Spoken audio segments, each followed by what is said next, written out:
Uuwi na po sana ng Pilipinas noon ang Manitoba na si Chris Ontong dahil sa hirap na dinanas bilang newcomer. Dahil sa suporta ng Filipino community at dahil na rin sa pagpupursige, itinayo niya ang isang online community news platform na layon ay ipaintindi o ipaintindi sa mga Pilipino ang malalaking issues sa bansa. Ito po ang naging daan para kilalanin siya at mabigyan ng King Charles III Coronation Medal.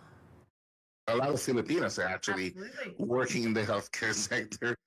Panahon ng pandemya nang kumonekta sa maraming taga-Manitoba ang Facebook community news platform na Barangay Canada.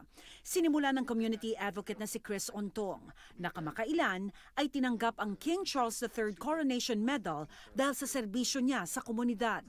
Nag-imbita ako ng mga community leader, nag-imbita ako ng mga pioneer, mga experts, mga elected officials.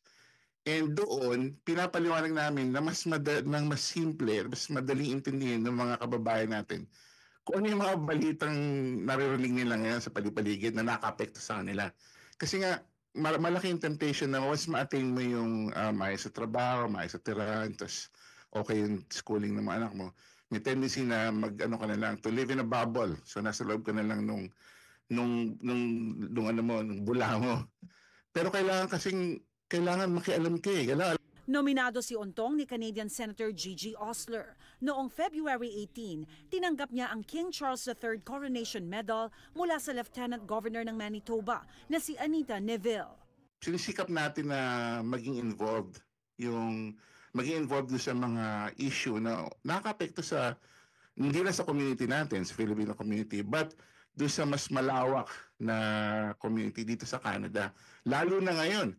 Kasi merong parang ano ba yung tawag yung sentiment na laban sa immigrant, di ba? Dahil nagagaling doon sa kung saan-saan, di ba?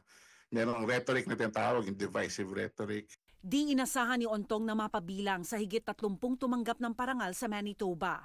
Mas gaganahan daw siyang palakasin pa ang kanyang advokasya para mahikayat ang mga Pilipino na maging maalam at makialam. Dahil ang bawat boses sa mga Pilipino sa Canada, mahalaga raw para sa kinabukasan ng bansa.